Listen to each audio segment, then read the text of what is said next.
Olá, muito bem-vindos ao podcast oficial da Fena Minas. Hoje nós vamos falar sobre os desafios e oportunidades para o agronegócio, o cenário econômico do país, aproveitando aqui a presença ilustre da Rita Mundim, ela que é economista, entende muito do assunto. Rita, muito obrigada por participar com a gente, seja bem-vinda. Olha, para mim é uma honra e um prazer, porque meu DNA é de Patos de Minas. Então vir aqui sempre me traz boas lembranças e revejo família e amigos. Que bom ter essa raiz também. Rita, você está por dentro de tudo que acontece, né? Enquanto economista, enquanto comentarista. Qual o cenário atual do Brasil? A gente sabe dessas incertezas todas e o quanto elas afetam o agronegócio. O que você trouxe para o produtor rural, para essa feira em especial? Olha, a gente está num momento muito complicado e muito delicado. Então, quando o momento é delicado e complicado, o que aumenta? Risco. Então, eu vim falar dos riscos. Então, quais são os maiores riscos que a gente tem hoje? Sob o ponto de vista global, o grande risco do planeta é esse rearranjo do comércio, que está sendo feito a partir das tarifas que começaram a ser impostas pelos Estados Unidos, por Donald Trump, desde o dia 2 de abril. Então, desde o dia 2 de abril, o mundo capotou, virou do avesso. Aí, do dia 2 de abril, ele fez uma negociação e adiou para 9 de julho o início de entrada em vigor das tarifas.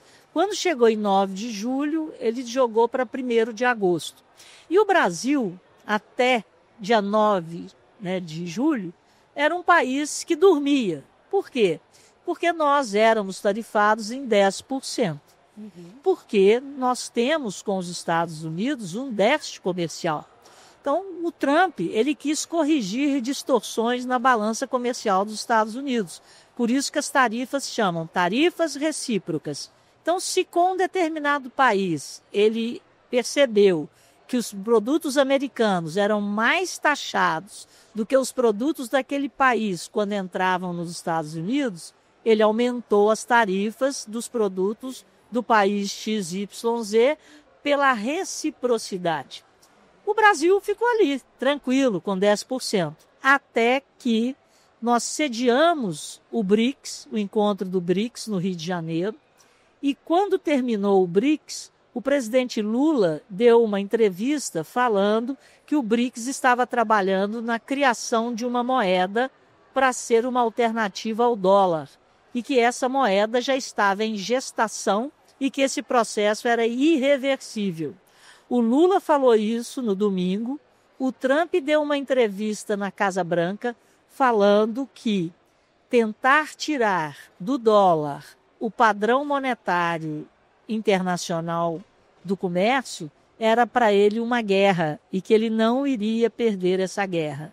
Logo depois, ele solta 50% de tarifa para o Brasil e é o país hoje com a maior tarifa. É o único com a alíquota de 50%. Então foi uma declaração do presidente que criou essa crise diplomática e acabou afetando aí toda a questão das exportações. Da tarifa, do aumento da tarifa. Isso, só que o Trump, ele é uma águia. Ele tá querendo aquilo que é bom para os Estados Unidos e para a economia de mercado, o capitalismo, de mercado mesmo. E ele sabe que o Brasil é a maior economia e a maior democracia da América Latina.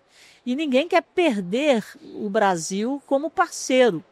Mas o Brasil está se distanciando do Ocidente.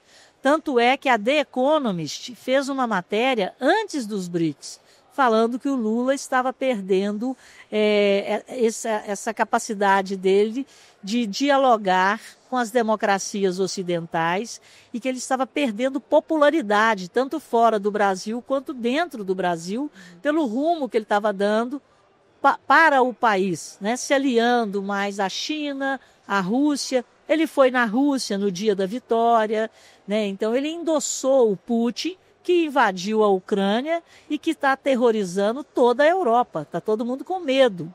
Então, esse posicionamento do Brasil mais pró-BRICS, E no BRICS existem, hoje você tem muito mais países autoritários do que democracias, então isso assusta o Ocidente e as democracias ocidentais. Que reage dessa forma. Acredito eu que foi a resposta que o Trump achou para tentar acordar o Brasil e mostrar para o mundo que aqui nós estamos indo num caminho, como ele fala, o Brasil não está tratando bem os Estados Unidos, não é bom para os Estados Unidos. Então ele sempre fala isso. E os países que não forem bons para os Estados Unidos vão pagar tarifa de 50%. E o único é o Brasil. Mas eu acho que o Lula, diplomaticamente falando, ele ao ser o porta-voz dessa moeda, ao defender essa moeda, o Trump reagiu. Porque a China nem fala na moeda, e a China está com 30% de tarifa, e o Lula está insistindo nisso. Então isso não está soando bem para o Ocidente. E o Trump retaliou o Brasil. E se ele continua com essa postura, isso pode piorar, Rita? É o que nós estamos sentindo, porque as negociações, isso foi dia 9 de julho, dia 1º de agosto é sexta-feira que vem, e nada aconteceu. E o Lula tem se mostrado assim, muito, vou usar uma palavra forte, mas até meio arrogante, falando que o Trump trucou, que ele sabe jogar truco, ou seja, como é que é o truco? Você põe 6, eu ponho 12, né? Então, está batendo de frente. Está batendo de frente. Ele foi para a OMC, o Lula, o governo brasileiro, e pediu o apoio do BRICS na OMC. Então ele pediu o apoio do BRICS, pediu o apoio da União Europeia e do Canadá. São onde os Estados Unidos estão tendo mais dificuldades de negociar. Então ele está só cutucando a onça com a vara curta. E achando que na cabeça dele, ele deve achar que ele vai convencer o mundo.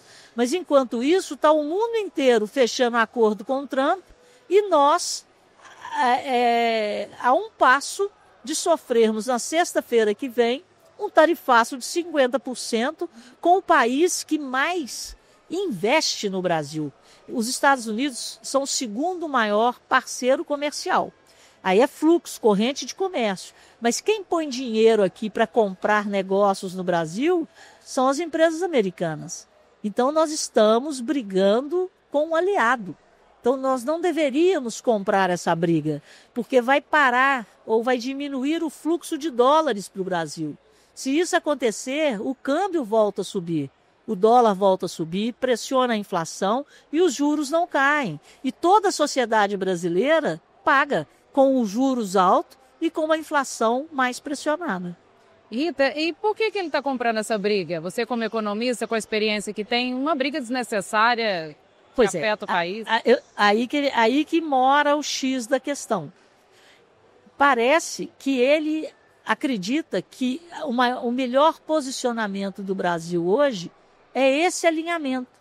É esse alinhamento em criar um comércio, em criar essa aliança com esses países que estão entrando no BRICS. Eles estão fortalecendo, convidando parceiros para o BRICS. Na cabeça dele é uma soberania. Exatamente. Ele acha que o BRICS vai ser maior do que o G20, do que o G7, mas aí eu vou te contar uma historinha. O comércio internacional, ele tem um banco de pagamentos e a moeda geralmente é o dólar, né? A moeda de referência, que você paga em qualquer moeda. A sede desse banco é em Bruxelas e os contratos são negociados através do SWIFT, tá? Quando um país, como a Rússia, por exemplo, como a Venezuela, Cuba, eles têm esse viés de tirar a liberdade do cidadão ou de fazer alguma coisa antidemocrática, eles sofrem sanções comerciais. O que é uma sanção comercial? Eles ficam impedidos de vender os seus produtos ou de comprar produtos de determinados países que impõem essas sanções, como os Estados Unidos, por exemplo, porque eles não conseguem fazer a liquidação pelo SWIFT. Então, na verdade, atrás do BRICS pode ter um viés autoritário de comércio para que essas sanções não ocorram com esses países. Então, eles vão ter uma alternativa onde liquidar os contratos desde que eles tenham essa moeda, né? Então, aí você pega a Rússia, ela invade a Ucrânia e continua comprando e vendendo do mesmo jeito, se houvesse essa moeda alternativa. E o que mais que está por trás disso? Eles têm convidado para entrar no BRICS os maiores produtores de petróleo do planeta. Então, você tem a Rússia, você tem o Irã, estão chamando a Venezuela, né? O Brasil. E o petróleo é a commodity mais negociada por dia. E eles têm petróleo. Então, eu faço um banco alternativo. Tudo bem, você tem proteína animal, você tem soja, mas eu tenho petróleo. Se você quiser petróleo, você me vende o seu produto e não me sanciona, não impõe sanções sobre mim. Então, isso é muito preocupante para a democracia, para o livre mercado, porque você vai dar a países em regimes autoritários uma brecha para que ele não sofra nenhum tipo de sanção e continue negociando normalmente. Muito grave mesmo. Rita, como você acha que vai ficar o país aí nesses próximos meses, já que não aconteceu nada, o tarifaço vai se manter? A gente sabe que tem produtos aí nos portos, a gente está falando da carne, do café, da laranja.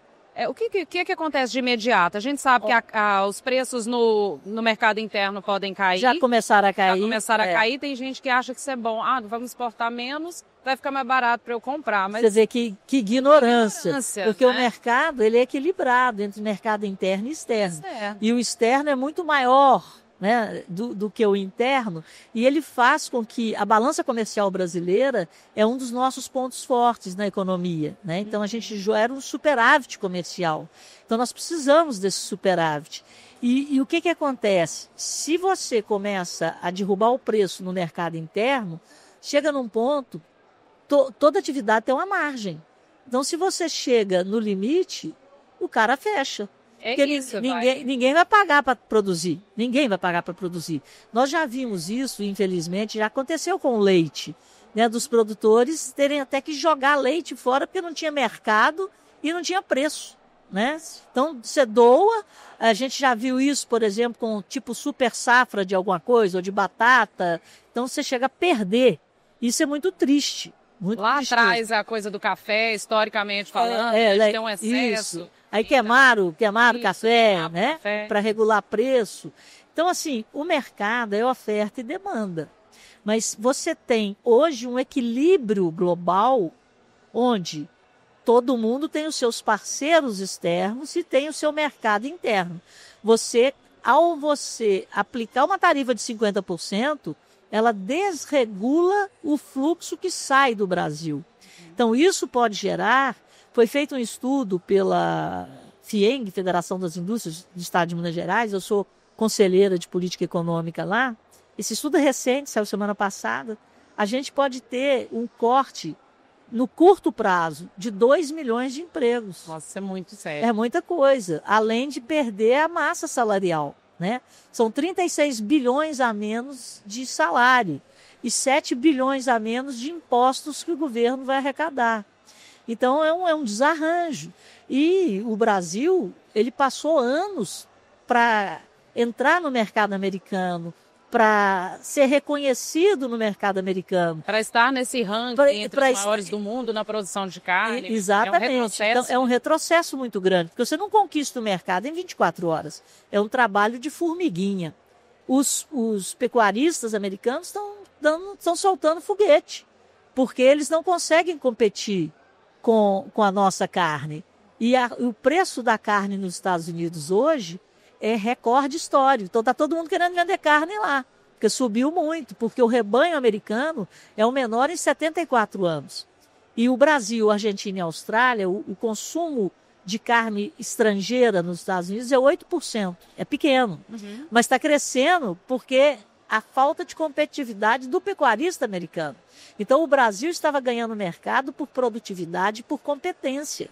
Então, é um momento muito ruim. E para o produtor, agora que ele poderia vender a carne com a margem lá em cima, né, que o preço está alto, ele vai perder esse mercado e a carne para o consumidor americano vai ficar ainda mais cara, porque o pecuarista de lá não é competitivo como o nosso aqui.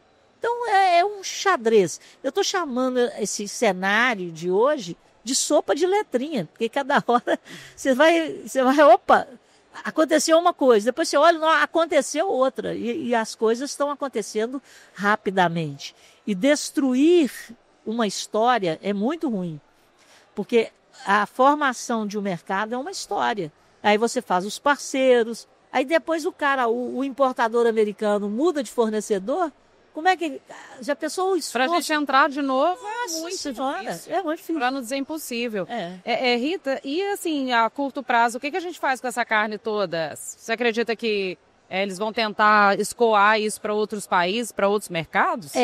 No caso da carne, o mercado interno consome bem, né? No mercado interno consome bem. Então, nós já tivemos uma queda de cerca de 8% nos últimos 10 dias. Tá? O preço da carne. O preço da carne. A laranja também já recuou, o café voltou um pouquinho, mas no mercado internacional o café voltou a subir. O café, eu acho que talvez tenha menos problema, né? Mas no caso da carne, o maior problema é o suco de laranja, que é extremamente dependente do mercado americano. Mas no caso da carne, com um certo esforço, mas o problema da carne é que na hora que a gente estava começando a ganhar o mercado, a gente é cortado desse mercado por preço e não por produtividade e competitividade. Isso é que é triste. Mas eu acredito que alguma coisa, algum acordo vai sair. Agora acho que não, porque meu sentimento, eu não estou vendo o governo brasileiro empenhado em fazer acordo. Não está agindo. Não está agindo. É como se ele estivesse protelando para quanto pior, melhor. E isso é muito ruim, porque é uma atitude política. A decisão é política, a consequência é econômica.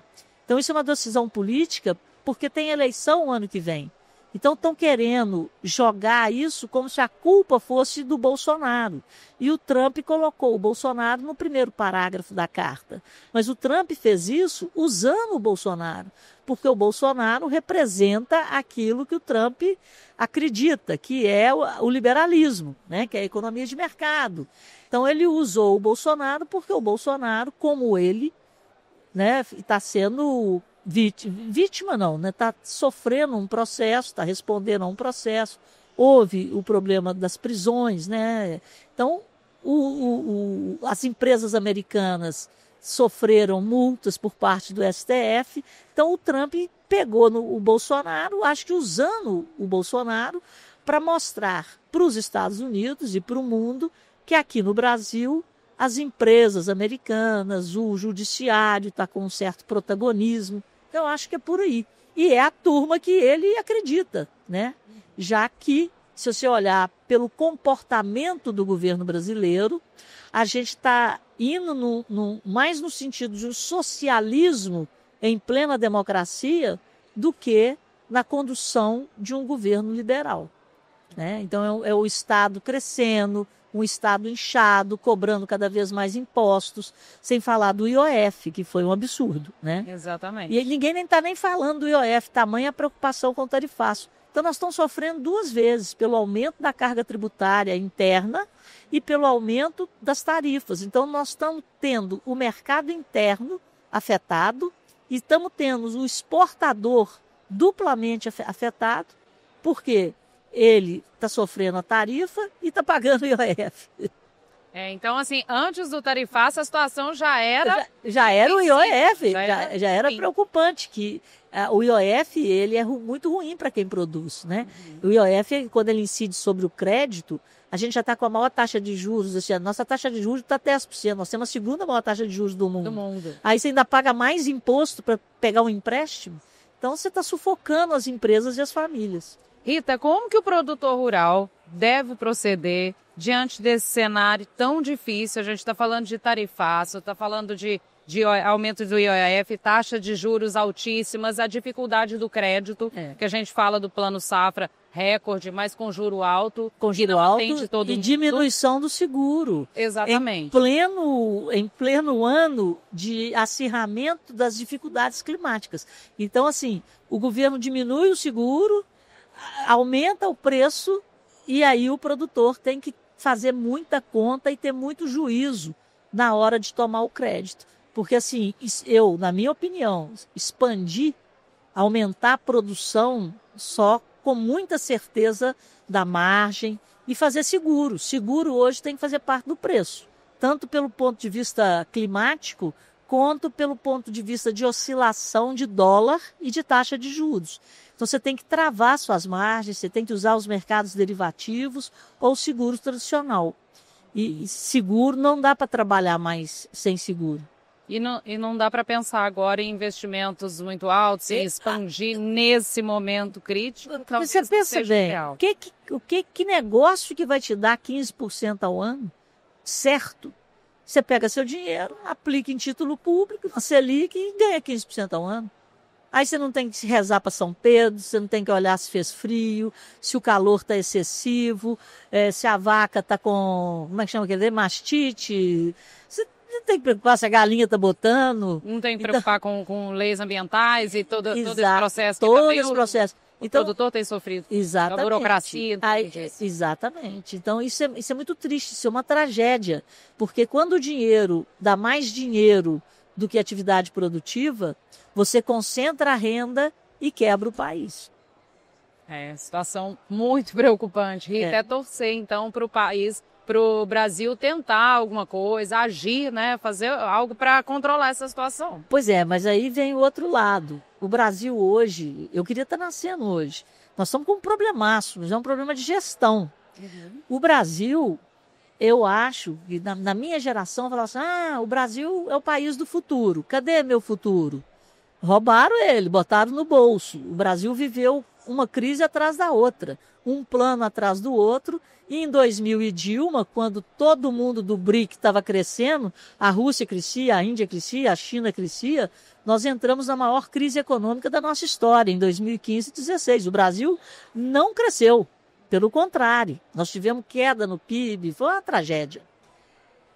Mas hoje, o único país, nós somos o melhor país do mundo, o único país capaz de alimentar ou de aumentar o fornecimento de alimentos, porque quanto mais as pessoas vivem, mais elas comem. Então, alguém tem que fornecer proteína, e proteína animal. Então, o Brasil é o celeiro do mundo. Então, o Brasil, além de ser o celeiro do mundo, em termos de água, nós somos um país de água abundante. Então, nós temos energia limpa pela água, pelo sol e pelo vento. A gente tem clima, tem água, tem profissionais, produtores exemplares. E não existe país que tenha a capacidade de aumentar a produção e a produtividade, que é fazer mais com menos espaço, como o Brasil. Então, o nosso agro é o melhor do mundo, é o mais tecnificado, né? Então, isso nos dá um protagonismo em termos de segurança do planeta. Então, nós somos a segurança alimentar do planeta, a segurança energética do planeta e nós temos a maior parte da Amazônia legal. Então, nós somos a segurança climática do planeta. E não estamos sabendo politicamente explorar isso. Então, falta gestão. E a gestão é uma questão de voto, é uma questão de modelo. Então, nós temos que mudar o modelo, sairmos do assistencialismo, que quebra o país, que quebra a classe produtora, que quebra o assalariado, que tem que pagar cada vez mais imposto para sustentar um Estado inchado, corrupto e ineficiente, que hoje distribui para 56 milhões de brasileiros algum tipo de bolsa, algum tipo de auxílio, com uma população de 212 milhões e uma população economicamente ativa de 106 milhões. Então, mais da metade da população, quer dizer, um número mais do que a metade da população economicamente ativa recebe um benefício que todo mundo que trabalha tem que pagar. Então, quando você trabalha até maio para pagar imposto, quando a sua empresa trabalha quase que a metade do ano para pagar imposto, eu já sou funcionária pública, sua empresa já é uma empresa pública, então nós estamos indo para o socialismo em plena democracia. E o Estado não muda o modelo, ele não contém despesa, ele só vai pelo lado da receita.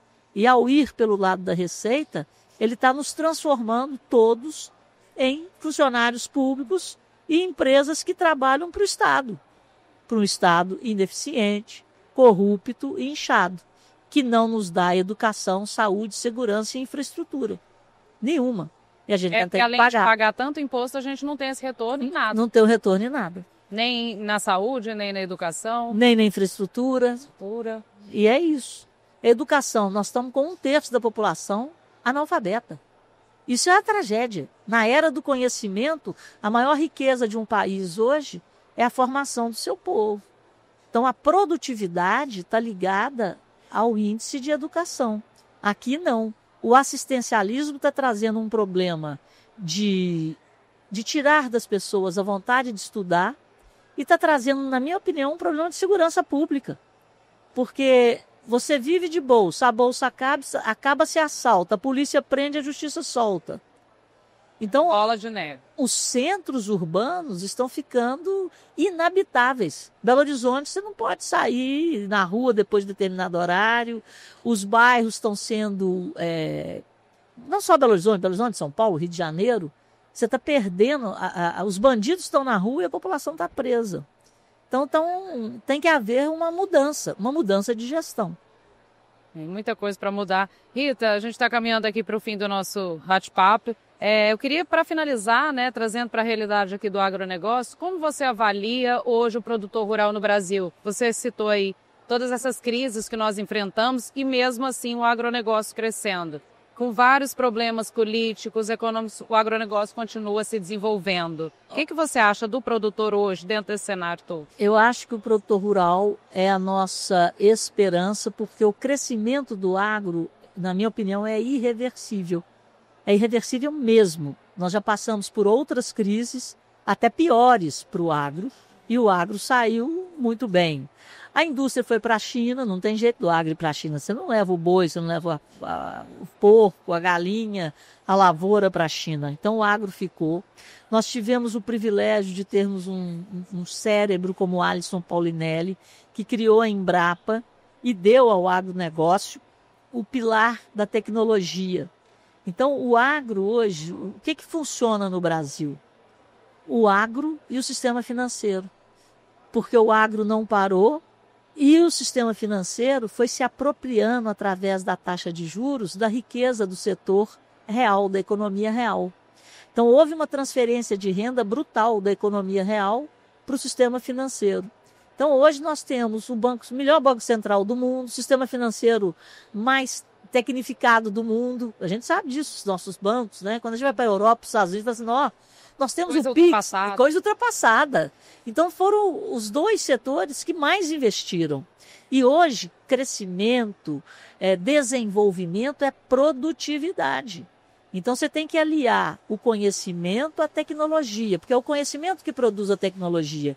Inovar não é tecnologia, inovar é fazer diferente. Mas você usa a tecnologia para fazer diferente e melhor. É São Francisco, né? Fazer mais com menos. Então é isso, e eu vejo o Brasil hoje como o futuro do planeta, porque nós temos todas essas condições que nenhum outro país tem. Para garantir a segurança alimentar do mundo, e a gente tem que pensar que não é só a população... Energética também. Alimentar, energética e climática. Porque a gente tem dados da ONU que nos próximos anos nós vamos ter que produzir muito mais alimentos para o mundo. Não é só a demanda de hoje. Não é só a demanda de hoje, pelo contrário. E você pega países como a China e a Índia, onde as coisas, não digo lá na Índia que deu tão certo, mas a Índia hoje, o mercado consumidor da Índia, porque o pessoal investiu em educação, está melhorando a renda. Então, só a Índia vai demandar muito mais alimentos do que a média do mundo, né? Então, nós estamos prontos para atender essa longevidade. Né? Cada vez mais produtivos, mais eficientes, mais sustentáveis. Só que nós temos que produzir um povo que tem educação. Então, o gap do Brasil hoje é na educação. E esse mesmo gap na educação nos dá esse gap, digamos assim, da qualidade do voto, né? porque as pessoas não são tão bem formadas, tão bem informadas na hora de votar, né? Então, quando você pega o Brasil, você vê no Norte e no Nordeste, tem mais gente vivendo de bolsa do que trabalhando. Aí você tem o Sul, o Centro-Oeste, o Sudeste sustentando isso. A equação não fecha. Isso aí. Rita, para finalizar, se deixar a gente conversa muito, porque você tem muito repertório, muito conhecimento, é bom ouvir de quem sabe, porque você entrou num ponto importante, falta conhecimento, falta informação, às vezes falta comunicação até, por parte do setor. Por que o agronegócio, sendo tão importante, sendo a parte do PIB mais importante, que mais desenvolve o nosso país, por que ele é tão vilanizado ainda? Por que as pessoas ainda colocam como uma atividade ruim? Sendo que não é. Aí a questão da ideologia, né? Da questão da propriedade privada, né? Aí entra ideologia. Então, se você pega uma ideologia socialista, né, comunista, o que eles pregam? Eles pregam a extinção da propriedade, né? Então, aí você tem o movimento do sem terra, movimento do sem teto, movimento do sem tudo. Ao invés de fazer um movimento pró-estudo, para que as pessoas se capacitem, tenham renda e tenham acesso ao mercado para ter a sua terra, para ter a sua casa. Não. Aí é a questão de ser a favor ou contra a propriedade privada. Então, essa que é a grande questão. E eu acho que é isso que o Trump está enxergando também. Então, quer dizer, quando você tem um governo que é mais pró-socialismo, né? Aí você tem essa preocupação, né? Por isso que essa questão da ideologia é que coloca, às vezes, os ambientalistas contra o agro. Não ambientalista, né? Mas eu diria... Não, a questão é mais... envolve ambiental também. Sim, politicamente falando, você tem esse pensamento de demonizar não só o agro, demonizar quem produz. Exatamente. Porque... graças a Deus, nós fizemos uma pequena evolução na reforma trabalhista.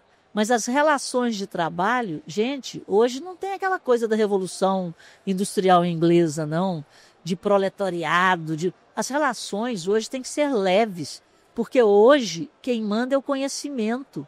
Então, você tendo conhecimento, você tem renda. Então, nós temos que priorizar a educação, porque o trabalho mudou. Você pode ser o que você quiser. É livre-arbítrio, desde que o Estado te dê condições de aprender, de se formar. Porque o Brasil hoje, nós estamos com 1/3 da população analfabeta, agora você imagina os analfabetos digitais, deve ser metade da população, porque a qualidade do nosso ensino público é péssima. Então nós não estamos formando o cidadão. E nessa ignorância, você não se qualifica, o que você quer? Uma bolsa. Você quer uma bolsa, você não quer trabalhar e você não enxerga o mundo além dessa bolsa. Você não tem conhecimento para saber que se você estudar, se você se formar, você tem acesso a tudo. E nem vontade de produzir, fica nem vontade. Estagnado. Então nós estamos criando uma geração que eu chamo de BA, né? Bolsa, a bolsa acaba, assalto, a polícia prende, a justiça solta, até por ideologia também. Uhum. Que a tolerância zero hoje é com a segurança. Então, as forças de segurança às vezes são demonizadas também. Nossa, agiram assim, mas vai andar na rua, passa no meio da Cracolândia. Então, é um negócio complicado. Então, a gente tem que entender qual é a nossa prioridade, que país que a gente quer. Né? E isso começa pela educação de qualidade.